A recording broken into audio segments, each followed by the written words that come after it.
चलिए दोस्तों, फिर आज डे 13 का डिस्कशन शुरू करते हैं। कल का गैप हुआ, थोड़ा सा हेल्थ इश्यूज रहे, इस कारण से कल वीडियो नहीं बन पाया। आज हम डिस्कस करेंगे पॉलिटी सेक्शन में। पेपर 5 के अंतर्गत हमने हिस्ट्री कंप्लीट कर लिया है, इंटरनल सिक्योरिटी को कंप्लीट कर लिया है, और अब हम उत्तर प्रदेश से संबंधित जो भी यहाँ का पॉलिटिकल सिस्टम है या पॉलिटिकल जो भी इश्यूज हैं, तो जितने भी पॉलिटी के अंतर्गत हम पेपर 2 के अंतर्गत जैसे टॉपिक्स पढ़ते हैं, यहाँ भी सेम सिलेबस रखा गया है। बस सिलेबस में डिफरेंट यह आएगा, आपको नजर आएगा डिफरेंस कि यहाँ उत्तर प्रदेश को केंद्र में रखते हुए पूरा सिलेबस बनाया गया है। हम क्या करेंगे, पहले टॉपिक डिसाइड कर लिया करेंगे, उसे रीड करेंगे अगले 24 घंटे तक, फिर 24 घंटे के पश्चात आपको एक वीडियो डिस्कशन मिलेगा, वहां से उस टॉपिक पर आपकी समझ विकसित होगी, और फिर एक प्रश्न मिलेगा उसी टॉपिक से। 2-3 टॉपिक्स आपके डिस्कस किए जाते हैं, वहां से एक प्रश्न दिया जाता है, उस प्रश्न को लिख करके आपको 24 घंटों में जमा करना होता है। फिर कोशिश की जाती है कि अगले 48 घंटों में आपको वह फीडबैक पूरा दे दिया जाए। यह पूरा प्रोसेस है। इस प्रोसेस को आगे 40 से 50 दिनों तक आपको फॉलो करते रहना है। फिर आप देखेंगे कि आंसर राइटिंग के स्तर पर काफी इंप्रूवमेंट आपको दिखाई देगा। शुरू करते हैं फिर आज पॉलिटी में। सीधा जो टॉपिक था हमारा, राज्यपाल दिया गया था, और उत्तर प्रदेश का जो राजनीतिक क्रम है, जो राजनीतिक विकास क्रम है, यह समझना है कि कैसे यहां विकसित हुआ चरणबद्ध चरण तरीके से। तो सबसे पहले क्या है, हमें उत्तर प्रदेश के राजनीतिक व्यवस्था के बारे में पढ़ने जा रहे हो, यह तो जानो कि इसका पॉलिटिकल इंपॉर्टेंस क्या है। तो राजनीतिक महत्व समझना है तो यह जानिए कि यहां पर सर्वाधिक मतदाता मौजूद हैं। क्योंकि जनसंख्या के आधार पर देखा जाए तो उत्तर प्रदेश सबसे बड़ा राज्य है, और उसी आधार पर हम जानेंगे कि यहाँ हमारे जो वोटर्स होंगे वह भी सर्वाधिक पाए जाएंगे। पहला इंपॉर्टेंस यह समझ में आया। दूसरा, जब केंद्रीय स्तर पर देखोगे तो लोकसभा में कितना प्रतिनिधित्व है हमारे उत्तर प्रदेश का, और आपका राज्यसभा में, तो वहां सीटों की संख्या के आधार पर आप अनुमान लगा सकते हो कि भाई आपकी 80 सीट लोकसभा में आती हैं उत्तर प्रदेश से, और 31 सीट आपकी राज्यसभा में आती हैं। वहीं उत्तर प्रदेश ने हमारे देश को 9 प्रधानमंत्री दिए। ये सारी जो होती हैं जानकारियां आपको होनी चाहिए। पॉलिटिकल इंपॉर्टेंस या राजनीतिक महत्व जब आप बताओगे उत्तर प्रदेश के बारे में, तो यही सारा डेटा है जिसको आप यूज कर सकते हो, और बढ़िया डेटा है ये। फिर जब राज्य के स्तर पर आओगे तो बताओगे वहां पर हमारी जो विधानसभा सीटें हैं उत्तर प्रदेश में वह 403 है, और विधान परिषद की सीटें कितनी हैं, 100 हैं। बहुत बेसिक सी जानकारी होती है, यहां से प्रीलिम्स के भी क्वेश्चन बनते हैं, लेकिन मेंस में इनका प्रयोग कैसे करना है जब आपको पॉलिटिकल इंपॉर्टेंस दिखाना है उत्तर प्रदेश का। क्लियर बात है, यह हो गई बहुत बेसिक सी जानकारी। फिर आते हैं, जब इतना ज्यादा राजनीतिक महत्व है उत्तर प्रदेश का, बड़ा स्टेट है, इतना ज्यादा प्रतिनिधित्व है उसका, है ना, चाहे वह लोकसभा सीटें हो चाहे राज्यसभा सीटें हो, फिर भी उत्तर प्रदेश को लोग बीमारू स्टेट के रूप में बोलते हुए आपने देखा होगा पाए जाते हैं। उसका देखो रीजन क्या है। उसका रीजन, जब आप जो व्यक्ति हैं अर्थशास्त्री आपके आशीष बोस हैं, इन्होंने जब बीमारू स्टेट की संकल्पना दी, और बीमारू में मात्र उत्तर प्रदेश नहीं है, बीमारू को समझ लो आप, बी आई का मतलब है आपका बिहार, एम ए का मतलब है आपका मध्य प्रदेश, आर का मतलब है राजस्थान, और अपना यू, यू किसके लिए है, यू है भैया उत्तर प्रदेश। हम यहाँ उत्तर प्रदेश के बारे में समझेंगे। क्योंकि यहाँ पर बीमारू में उत्तर प्रदेश को रखा गया है, तो इनसे पूछा गया कि आपने ऐसा क्यों किया। तो इनके जो तर्क थे, यह तर्क समझो, और अगर आपसे प्रश्न बनाया जाए कि क्या उत्तर प्रदेश को बीमारू स्टेट में रखा जाना चाहिए या समझा जाना चाहिए, आप इस बात से कितना सहमत हैं, ऐसे प्रश्न बनाया गया, तो पहले आप बताओगे कि भाई बीमारू स्टेट के रूप में अगर उत्तर प्रदेश को रखा जाता है तो उसके पीछे कुछ तो तर्क दिए गए होंगे। इतना बड़ा अर्थशास्त्री अगर बोल रहा है तो उसने क्या तर्क दिए, समझ लो एक एक करके तर्क। पहला उसने बताया राजनीतिक अस्थिरता। तो पॉलिटिकल जो अनस्टेबिलिटी रही उसके कारण क्या हुआ, यहां पर ना तो कोई पॉलिसी मेकिंग के स्तर पर, यानी कि ना तो नीति निर्माण हुआ, और ना ही किसी भी पॉलिसी का इंप्लीमेंटेशन हो पाया ढंग से। जब भैया जब पॉलिटिकल अनस्टेबिलिटी रहेगी, राजनीतिक अस्थिरता रहेगी, तो एक बात बताओ, वहां आया राम गया राम की स्थिति बनी रहेगी, और इसके चलते नीतिगत पंगुता रहेगी, है ना, जिसे आप बोलते हो ना तो पॉलिसी मेकिंग हो पाएगी और ना ही पॉलिसी इंप्लीमेंटेशन हो पाएगा ढंग से। यहां आप इसको एक एग्जांपल भी दे सकते हो कि वर्ष 2007 में जाकर के पहला ऐसा मुख्यमंत्री बनता है जो बनती है मायावती जी, जिन्होंने अपना पूर्ण जो कार्यकाल है वो पूरा किया। ठीक है, आप समझ सकते हो कि पॉलिटिकल अनस्टेबिलिटी किस हद तक उत्तर प्रदेश में विद्यमान रही है। दूसरा इन्होंने तर्क दिया कानून और प्रशासन की नीतियों को लेकर के। पहले ही बता दिया कि जो पॉलिसी इंप्लीमेंटेशन है वो एडमिनिस्ट्रेशन के हाथ में होता है, तो स्वाभाविक सी बात है जब ऊपर से दबाव नहीं होगा तो प्रशासन भी क्या दबाव में, बिना दबाव के काम करेगा। तो इसी संदर्भ में आपका युवाओं में भटकाव देखा जाएगा, और ना ही पॉलिसी का इंप्लीमेंटेशन ढंग से होगा। तीसरा आते हैं जो इकोनॉमिक वाले एंगल पर आप बताओगे कि यहाँ निवेश जो है अत्यंत सीमित मिलता था इस संदर्भ में उत्तर प्रदेश को। कोई निवेशक पैसा क्यों लगाना चाहेगा, है ना? जब वह पैसे को अपना सुरक्षित महसूस नहीं करेगा, ना वह उसे लाभ की कोई उम्मीद होगी, तो निवेशक क्या होते थे, अभी तक पैसा लगाना उचित नहीं समझते थे उत्तर प्रदेश के संदर्भ में। इसलिए यहाँ पर ना तो उद्योगों का विकास होगा, तो औद्योगिक पिछड़ापन होगा, और उद्योगों का विकास अगर कहीं किसी भी राज्य में नहीं हो रहा है, उद्योगों से क्या होता है भैया, इंप्लॉयमेंट जनरेट होता है। इंप्लॉयमेंट अगर जनरेट हो रहा है तो स्वाभाविक सी बात है वह उस राज्य की अर्थव्यवस्था भी क्या है, तेजी से दौड़ेगी। तो यह भी एक प्रमुख कारण रहा था। चौथा, क्षेत्र आधारित नीतियों का क्रियान्वयन नहीं हो पाया। कैसे? उत्तर प्रदेश का आप समझोगे, मैप बनाओगे, उसमें बताओगे जो वेस्टर्न यूपी हुआ और ईस्टर्न यूपी हुआ, साथ ही जो साउथ दक्षिण का जो बुंदेलखंड का क्षेत्र है, तुलनात्मक रूप से वेस्टर्न यूपी में विकास अधिक हुआ। उसका कई कारण रहे। एक तो दिल्ली के क्षेत्र से यह नजदीक था, दूसरा यहां पर निवेश भी भारी मात्रा में मिला, और वहीं बुंदेलखंड का क्षेत्र हो चाहे पूर्वांचल का क्षेत्र हो, यहां पर निवेशकों ने पैसा लगाने में रुचि नहीं दिखाई, ना ही सरकार ने रुचि दिखाई। इस संदर्भ में यह क्षेत्र तुलनात्मक रूप से पिछड़ा रह गया। क्लियर? आज के समय में स्थिति थोड़ी बदल रही है, उसको हम कंक्लूड के स्तर पर, और जब यह बीमारू स्टेट की संकल्पना को हम काटेंगे ना अपने तर्कों से, तो वहां हमको देना है ये चीजें। अभी हमें बताना है कि बीमारू स्टेट आखिर क्यों बोला गया आशीष बोस के द्वारा। फिर इन्होंने एग्जाम्पल के तौर पर वही समझाया जो भी बताया हमने। अब आगे बढ़ते हैं, और तर्क इन्होंने कृषि को लेकर दिया। इन्होंने कहा भाई अभी तक कृषि की भी उपेक्षा होती रही, इस कारण से इससे संबद्ध होता है लघु और स्थानीय उद्योग, इसकी भी उपेक्षा होगी। और सांस्कृतिक स्तर पर सरकारों ने सांस्कृतिक केंद्रों के विकास पर भी ध्यान नहीं दिया, और सांस्कृतिक स्तर के अंतर्गत ही आपका धर्म हो गया, भाषा हो गया, ये सारे जो बिंदु होते हैं सांस्कृतिक विकास से जुड़े हुए होते हैं। तो धार्मिक पर्यटन भी क्या रहेगा, बहुत सीमित रहेगा उत्तर प्रदेश में। फिर आते हैं जनसंख्या पर, तो जनसंख्या अधिक है, साथ ही साथ सामाजिक और आर्थिक संकेतकों में भी हम पिछड़े नजर आते हैं। केवल जनसंख्या बढ़ती जा रही है, लेकिन जनसंख्या में जो अवसर होते हैं उन अवसरों का दोहन नहीं कर पाई सरकारें।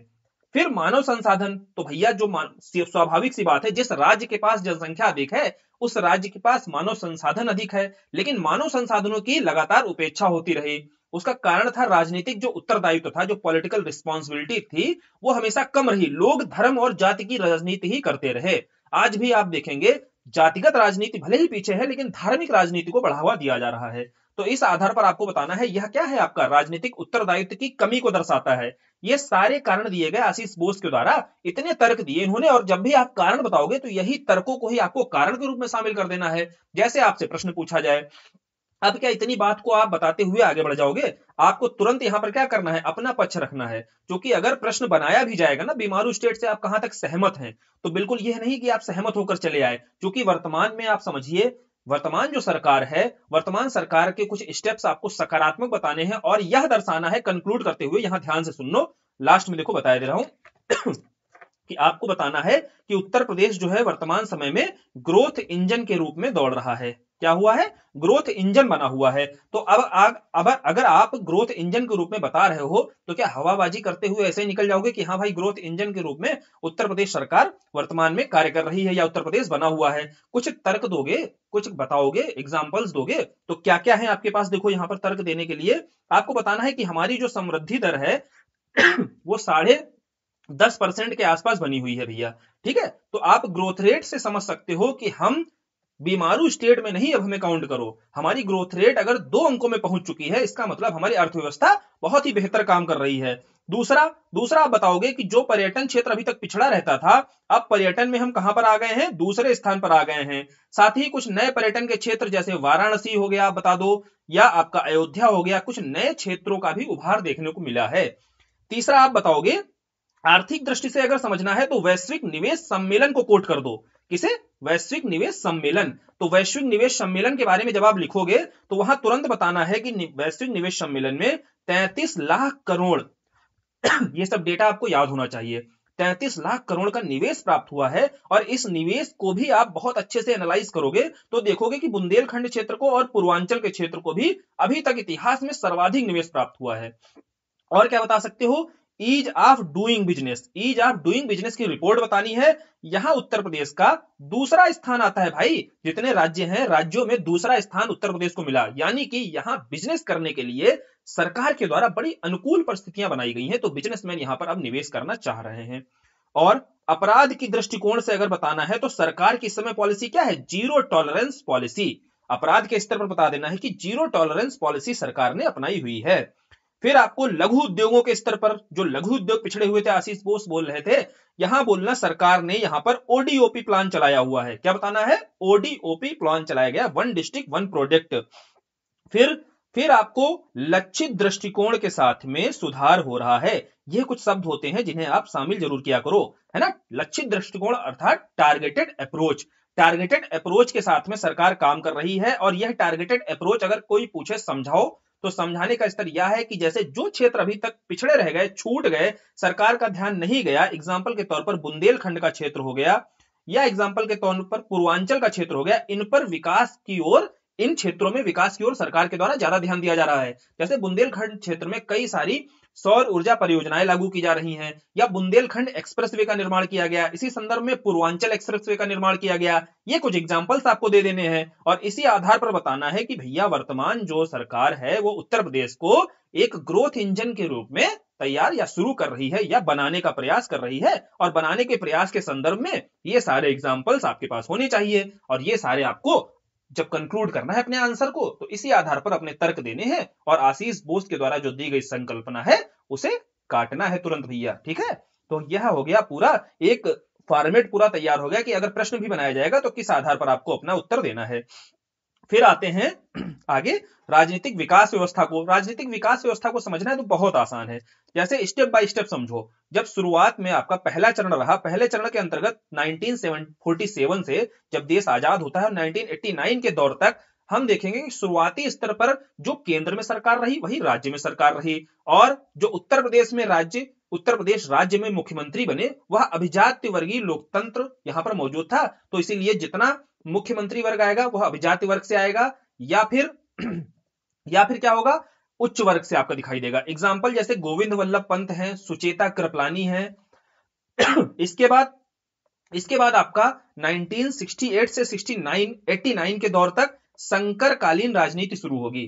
तो यहां पर कुछ चीजें और आपको दिखाई देंगी, जैसे 1967 के दौर में आपका हरित क्रांति दिखाई देगी, ओबीसी के आर्थिक सुधार की बात की जाएगी, और ओबीसी के आर्थिक सुधार के संदर्भ में ज्यादा प्रभाव कहां दिखाई देगा इसका? पश्चिमी उत्तर प्रदेश में। पूर्वांचल और बुंदेलखंड अभी राजनीतिक दृष्टि से इतना जागरूक नहीं थे यहाँ के लोग, लेकिन इसकी शुरुआत हो चुकी थी आपकी पश्चिमी उत्तर प्रदेश से, जहां ओबीसी का आर्थिक सुधार दिखाई देगा, राजनीतिक भागीदारी बढ़ेगी इनकी, साथ ही जातियों का लोकतांत्रिक अवतार होगा। क्लियर? और यहाँ एग्जाम्पल देते हुए आपको बताना है, चौधरी चरण सिंह जैसे जो मुख्यमंत्री यहां से निकल कर आते हैं इसी समय, है ना। पहले चरण के दौर पर जब बताया तो यहाँ ओबीसी वर्ग से कोई पहला मुख्यमंत्री उत्तर प्रदेश में बनेगा, वह होंगे आपके चौधरी चरण सिंह।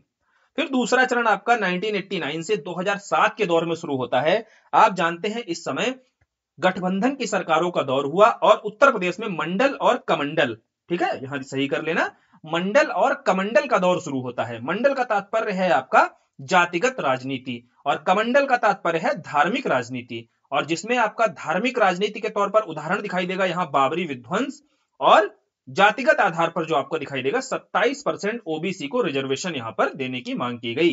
तो दो आधार पर यहां राजनीतिक विकास दिखाई देगा। दूसरे चरण में मंडल और कमंडल का दौर स्थापित हो जाएगा, जाति और धार्मिक ध्रुवीकरण शुरू होगा, साथ ही वोट बैंक की राजनीति यहां से शुरू हो जाती है, और राजनीतिक अस्थिरता तो बनी ही रहेगी उत्तर प्रदेश में। और इसी संदर्भ में कुछ मुख्यमंत्री हुए आपके कल्याण सिंह, मायावती, मुलायम, ये सारे के सारे इसी दौर में आपके दूसरे चरण में ही क्या बनते हैं? मुख्यमंत्री बनते हैं उत्तर प्रदेश के। फिर तीसरे चरण में आपका 2007 से, यहां हमने समझा कि वर्ष 2007 पहला ऐसा काल आया जहां पूर्णकालिक 5 सालों के लिए जो आपका मुख्यमंत्री होता है वह उसका निर्वाचन 5 वर्ष के लिए होता है। अब 5 वर्ष के लिए पहला ऐसा दौर आएगा, तीसरा चरण आएगा 2007 में, मायावती पहली बार पूरे 5 वर्ष का कार्यकाल पूरा कर पाएंगी। यहां बहुमत की सरकार का दौर आएगा, और उसका कारण रहा सोशल इंजीनियरिंग प्रमुख रूप से यहां टूल्स था जो प्रयोग किया गया। देखो सोशल इंजीनियरिंग में क्या होता है, सोसाइटी में जो जितना वर्ग है जिसकी जितनी भागीदारी उसकी उतनी हिस्सेदारी, इस तरीके के नारे दिए गए। तो कहने का मतलब है सोसाइटी में हमारे जिस जाति का जितना प्रतिनिधित्व है उसको उतनी ही हिस्सेदारी दी जाएगी राजनीति में। तो यही सोशल इंजीनियरिंग अपनाई गई, और इस आधार पर जो 2007 में मायावती पहली पूर्णकालिक मुख्यमंत्री बनी। फिर यहां इंद्रधनुषी जिसे गठबंधन भी कहा गया, जहां अनुसूचित जाति, उच्च जाति सभी मिलकर के राजनीति करने लगे। अब आता है वर्तमान चरण 2017 से जो शुरू हुआ। यहां पर राष्ट्र के ग्रोथ इंजन के रूप में उत्तर प्रदेश को स्थापित करने का प्रयास किया जा रहा है। धार्मिक, जाति और सुशासन, इन सभी मुद्दों पर कानून और व्यवस्था को बेहतर करने का काम किया जा रहा है। देखो, जाति व्यवस्था कमजोर हो जाएगी, स्वाभाविक सी बात है। अगर राजनीति को समझना है तो जहां धार्मिक आधार मजबूत होगा तो जाति व्यवस्था स्वतः ही कमजोर हो जाती है। और यहां धार्मिक रूप पर हिंदुत्व की भावना को स्थापित करने का प्रयास किया जा रहा है और जातीय आधार क्या है, कमजोर होता जा रहा है। अभी तक जो राजनीति जाति के आधार पर होती थी वह अब धार्मिक आधार पर होने लगी है। 2007 के बाद की यह स्थिति है वर्तमान की। और सुशासन के आधार पर यहां देखो, जीरो टॉलरेंस पॉलिसी जो अपनाई जा रही है, कानून व्यवस्था को बेहतर करने का प्रयास किया जा रहा है। यह वर्तमान सरकार के बारे में या वर्तमान चरण के बारे में आपको बता देना है। तो इस आधार पर उत्तर प्रदेश में अभी तक जो राजनीतिक व्यवस्था का विकास हुआ है, चरणबद्ध तरीके से हमने समझ लिया। अब आते हैं मेन टॉपिक पर आज का, जो राज्यपाल है। राज्यपाल के टॉपिक को पढ़ने से पहले यह पता होना चाहिए कि जब प्रीलिम्स के स्तर पर पढ़ते हो तो वहां संवैधानिक प्रावधानों के बारे में हम पढ़ते हैं, या दोनों देखो टॉपिक में विभिन्नता होती है। प्रीलिम्स के स्तर पर चीजें पढ़नी और मेंस के स्तर पर चीजों को पढ़ने में बहुत अंतर होता है। जैसे प्री के स्तर पर इस राज्यपाल टॉपिक को पढ़ोगे तो संवैधानिक प्रावधान आपको पता होना चाहिए और संवैधानिक स्थिति क्या है इसको लेकर के आपको पता होना चाहिए, जानकारी होनी चाहिए। सोर्सेस के स्तर पर देखो परेशान नहीं होना है बिल्कुल। पेपर 5 के लिए आपको जो सोर्स लिया है आपने, घटना चक्र है या ध्येय है या ओनली आईएएस है, कोई किताब है, उस एक किताब को ही रीड करना है उसी से ही इस टॉपिक को पढ़ लेना है, फिर यह डिस्कशन देखना है और क्वेश्चन की प्रैक्टिस करते रहना है। अब आते हैं, जैसे संवैधानिक प्रावधान के स्तर पर आपको जानकारी होनी चाहिए या संवैधानिक स्थिति क्या है साथ ही प्रवृत्तियां क्या रही। अब जो मेंस के टॉपिक मुख्य रूप से कहां फोकस्ड होते हैं, यहां पर मुद्दे और सुझाव, यानी कि मुद्दे का मतलब है कि कहां कहां पर विवाद होता है राज्यपाल के इस टॉपिक पर और क्या इस संदर्भ में इन मुद्दों को सुलझाने को लेकर के क्या क्या सुझाव आप दे सकते हो या क्या क्या प्रयास किए जा रहे हैं। क्लियर, ये होते हैं प्रमुख रूप से मेंस के टॉपिक, कंप्लीटली मेंस फोकस्ड। और शुरुआती जो होते हैं यह मुद्दे होते हैं शुरुआती वाले या होते हैं प्रीलिम्स फोकस्ड, और लेकिन इन्हें आप इंट्रोडक्शन या भूमिका के स्तर पर अपने आंसर में प्रयोग कर सकते हो। इसीलिए बोला जाता है कि प्रीलिम्स और मेंस अलग अलग नहीं होता है। समझते हैं अब यहां पर, जैसे राज्यपाल के बारे में जब आपको लिखना होगा तो पहले आपको कुछ बेसिक सी जानकारी होनी चाहिए कि भारतीय संविधान में भाग 6 के अंतर्गत अनुच्छेद 153 से 161 तक राज्यपाल के बारे में चर्चा की गई है, या इसकी नियुक्ति जो है राष्ट्रपति के द्वारा की जाएगी और राष्ट्रपति के प्रसाद पर्यंत ही रहता है। यह क्लियर बात है। तो यह राज्यपाल के बारे में संविधान में हमारे जो प्रावधान है यह समझ लिया हमने। भाग 6 है, अनुच्छेद 153 से 161 है, नियुक्ति राष्ट्रपति के द्वारा होती है और राष्ट्रपति के प्रसाद पर्यंत यह कार्य करता है। दूसरा, अब इसकी संवैधानिक स्थिति क्या है। संवैधानिक स्थिति दो आधार पर समझो। पहली है कि यह संवैधानिक प्रमुख होता है, दूसरा यह केंद्र सरकार के प्रतिनिधि के रूप में कार्य करता है। यहीं से मुद्दे निकल कर आएंगे। जैसे संवैधानिक प्रमुख के रूप में कार्य करता है, चूंकि भारत में संसदीय व्यवस्था है, यहां ध्यान रखना शब्दों का चयन बहुत ही ध्यान पूर्वक करना। संवैधानिक प्रमुख है यह, ना कि सरकार का प्रमुख है। क्लियर, ध्यान रखना एकदम। संवैधानिक प्रमुख के रूप में कार्य करेगा और चूंकि मंत्री परिषद की सलाह पर कार्य करता है। एक देखो मुद्दा अभी यहां निकल कर आएगा, मंत्री परिषद की सलाह पर कार्य करता है, क्या मुद्दा है अभी समझ लेंगे। दूसरा, सरकार के प्रमुख के रूप में कार्य करता है, एक मुद्दा यहां निकल कर आएगा जो तनाव के बिंदु है केंद्र और राज्य के बीच, वही राज्यपाल जो विषय पर मुद्दे हैं आपके। अगला है केंद्र सरकार के प्रतिनिधि के रूप में। देखो, भारत में संघात्मक व्यवस्था है। संघात्मक व्यवस्था का मतलब जानते हो ना, केंद्र और राज्य बेहतर समन्वय के साथ में कार्य करते रहें, आगे नीतियों का अनुपालन करते रहें। अब केंद्र सरकार के प्रतिनिधि के रूप में कार्य करेगा और यह बताएगा कि राज्य सरकारें जो भी कार्य कर रही हैं वह संविधान के अनुसार है या नहीं, इसकी जांच करेगा, इस पर मॉनिटरिंग रखेगा, निगरानी रखेगा। ठीक। अब केंद्र सरकार के दिशा निर्देश पर ही कार्य करता है।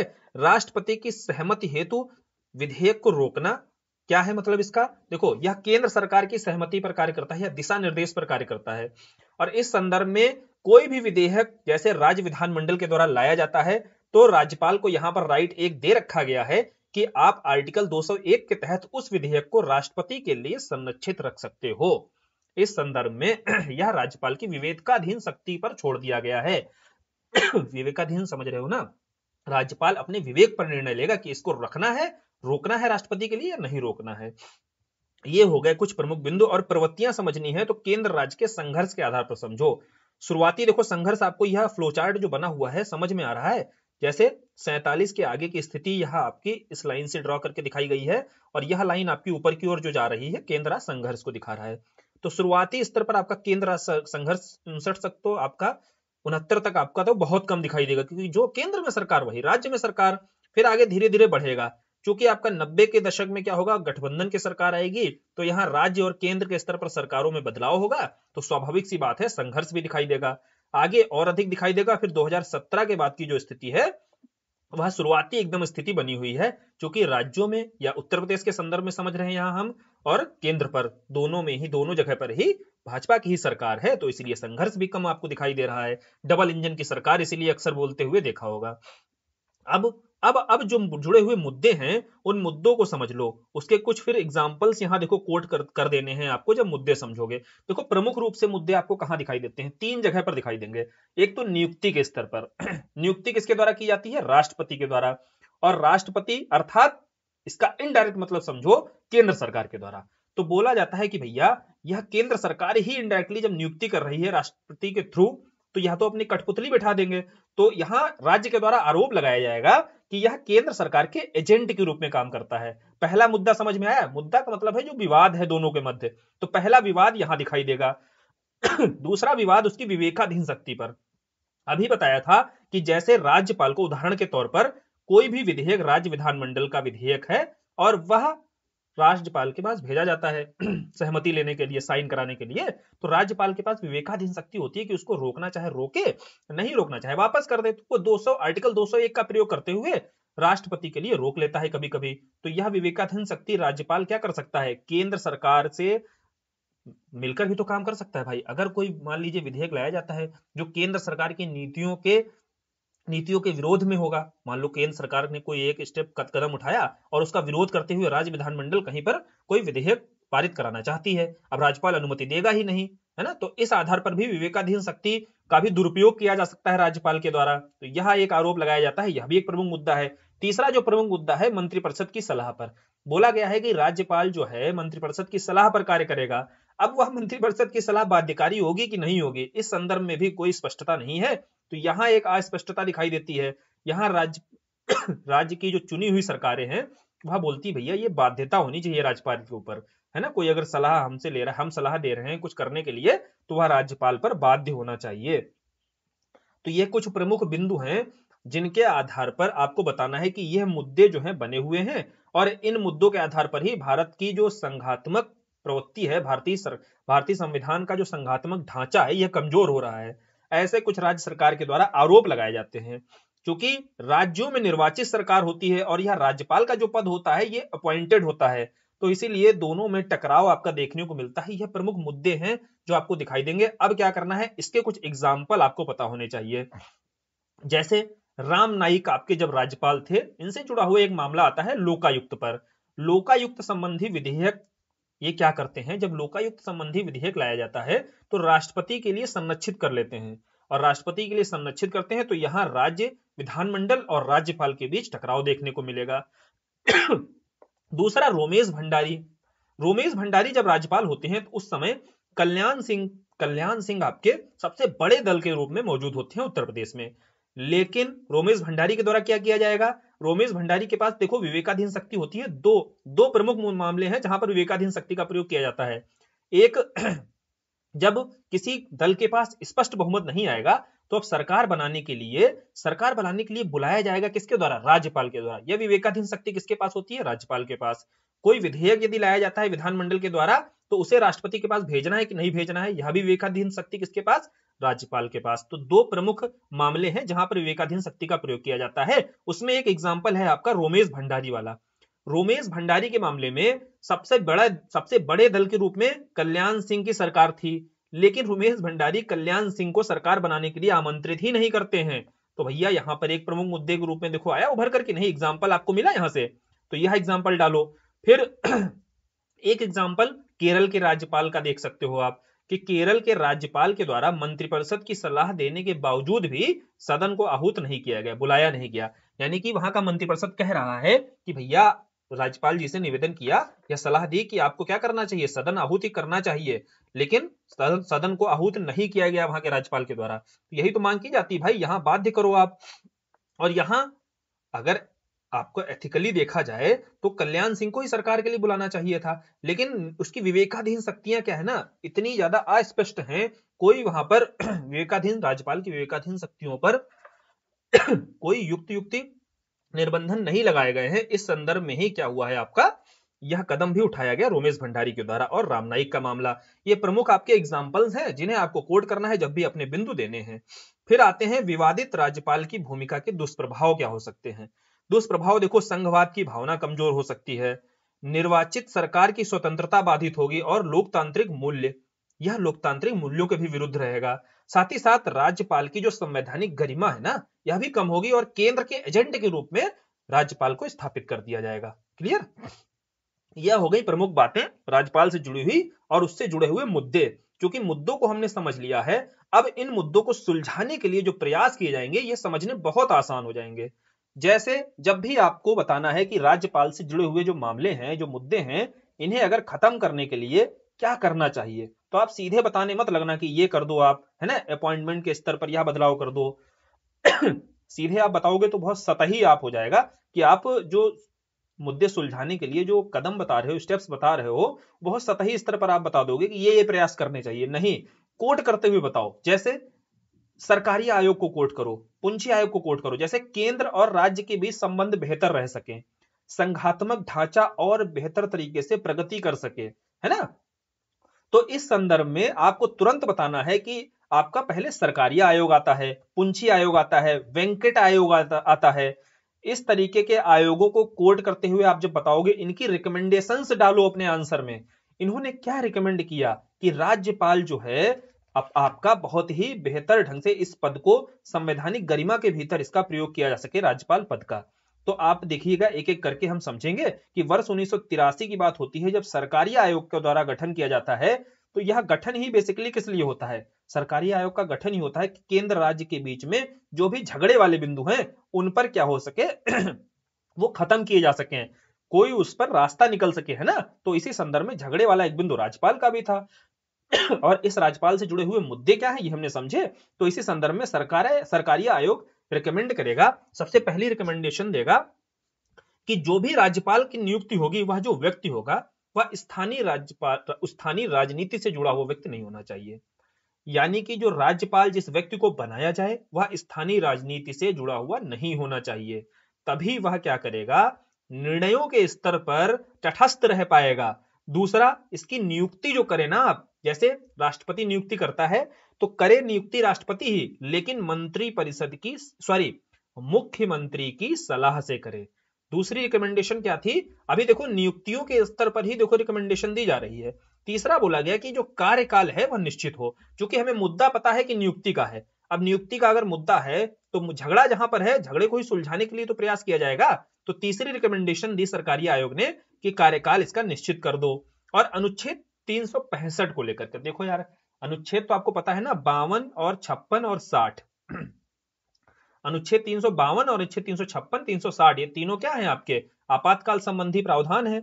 इसमें 356 आपका राष्ट्रपति शासन को लेकर के है, यानी कि किसी भी राज्य में यदि वहां का शासन संविधान के अनुरूप नहीं चल रहा है तो वहां राष्ट्रपति शासन लगा दिया जाता है। और यह राष्ट्रपति शासन लगाने के लिए केंद्र सरकार से अपील कौन करता है, राज्यपाल करता है। क्लियर, अनुशंसा किसके द्वारा की जाती है, राज्यपाल के द्वारा की जाती है। तो पहले आप देखते होंगे बहुत जल्दी जल्दी राष्ट्रपति शासन लगा दिए जाते थे। तो उसी संदर्भ में बोला गया कि राज्यपाल को राष्ट्रपति शासन के संदर्भ में अनुशंसा ऐसे नहीं करनी है, अंतिम विकल्प के रूप में करनी है। क्लियर, तो यह सारी रिकमेंडेशन कुछ आपको बता देना है सरकारी आयोग के द्वारा दी जाती हैं। इसमें और आगे सुधार करते हुए ये सारी बातें तो ठीक ही थी, पुंछी आयोग की रिकमेंडेशन बताओगे तो और देखो आपको स्पष्टता नजर आएगी। जैसे इन्होंने तो नियुक्ति के स्तर पर और एक कदम आगे बढ़कर बताया कि एक चयन समिति बना दी जाए, यानी कि सिलेक्टिव कमेटी बना दी जाए और उसमें बोला जाए मुख्यमंत्री को शामिल करिए, विपक्ष के नेता को शामिल करिए और फिर यह तय किया जाए कि राज्यपाल कौन होगा। तो मुख्यमंत्री भी शामिल करिए और विपक्ष का नेता, ताकि राज्यपाल जो है अपने निर्णयों में न्यूट्रल रह सके। क्लियर, और फिर हटाने का जो प्रावधान है वह संविधान में होना चाहिए। यह नहीं कि राष्ट्रपति के प्रसाद पर्यंत कार्य करेगा और जब राज्यपाल अगर आपके हिसाब से काम नहीं करेगा, आप हटाकर उसका ट्रांसफर कर दोगे, तो ऐसा नहीं होना चाहिए। हटाने के प्रावधान को भी संविधान में क्या करना चाहिए, लिखना चाहिए भाई, संशोधन करके या कैसे भी वह मेंशन करना होगा आपको संविधान में। फिर सीमित क्षेत्रों में भी 356 को लागू करने का प्रयास करना चाहिए। एग्जाम्पल के तौर पर उत्तर प्रदेश के किसी क्षेत्र में यदि अव्यवस्था फैली हुई है, मान लो सोनभद्र के क्षेत्र में, तो कोशिश करिए कि 356 का प्रयोग आप केवल सोनभद्र के क्षेत्र में करें। ये नहीं कि पूरे के पूरे उत्तर प्रदेश में आपने 356 लागू कर दिया। क्लियर बात है? कोई मामला अगर इस क्षेत्र से जुड़ा हुआ है कहीं पर, तो वहां 356 लगाओ। ऐसी रिकमेंडेशन दी गई आपकी पुंछी आयोग के द्वारा। फिर राज्य विधेयक को सहमति हेतु, जो राज्य विधेयक होता है इसे राष्ट्रपति के लिए सहमति हेतु रोक दिया जाता है। इसे रोकने के लिए मैक्सिमम टाइम लिमिट तय होनी चाहिए और 6 महीने की टाइम लिमिट होनी चाहिए तय, और इसके बाद आपको रोकने का अधिकार नहीं देना चाहिए। अभी हमने देखा था कि कल्याण सिंह की सरकार बहुमत में थी, तो उन्हें सरकार बनाने के लिए आमंत्रित नहीं किया गया। तो यहां पुंछी आयोग ने बोला कि जो बड़े दल का नेता है उसे बहुमत सिद्ध करने के लिए ही बुलाना चाहिए। यह कुछ प्रमुख रिकमेंडेशन है जिन्हें आपको कोट करनी है जब इन मुद्दों को सुलझाने हेतु आप स्टेप्स बताओगे। क्लियर? फिर आते हैं न्यायालय के निर्णयों पर। तो न्यायालय के निर्णयों के अंतर्गत सबसे पहले आप एसआर बोम्मई का मामला बताओ, क्योंकि एसआर बोम्मई के मामले में ही संघवाद को संविधान का आधारभूत ढांचा बताया गया था। अब आधारभूत ढांचे की संकल्पना तो केशवानंद से आती है, लेकिन आपका एसआर बोम्मई मामले में यह तय हुआ कि संघवाद भी आपका आधारभूत ढांचे के अंतर्गत ही आएगा, और यहां बताया गया कि 356 का प्रयोग अंतिम विकल्प के रूप में होना चाहिए, जो सरकारिया आयोग ने भी बताया था। क्लियर? फिर अब जब सरकारिया आयोग के द्वारा यह बोला गया था कि 356 का प्रयोग अंतिम विकल्प में होगा, वहीं राष्ट्रपति शासन जब किसी, मान लीजिए किसी राज्य में लागू होता है, तो उसे भी उसके आधार की न्यायिक समीक्षा की जा सकती है। यानी कि किस आधार पर लगाया गया है उस आधार का जुडिशियल रिव्यू किया जा सकता है, यह तय किया गया किसमें, एसआर बोम्मई मामले में। और यहीं पर आपका निकल कर आता है संघवाद। जो संघवाद है आपका वह संविधान का आधारभूत ढांचा है, यह बताया, और बोला कि भाई 356 लागू कर दिया, हम उसकी जांच नहीं करेंगे, लेकिन जो आधार किन आधारों पर लागू किया है उन आधारों का जुडिशियल रिव्यू किया जा सकता है। फिर दूसरा मामला आप बता सकते हो डीसी वाधवा। देखो डीसी वाधवा के मामले में भी बोला गया कि जो अध्यादेश है, राज्यपाल को जो अध्यादेश की शक्ति दी गई है, इसका प्रयोग भी अपवादिक स्थिति में होना चाहिए।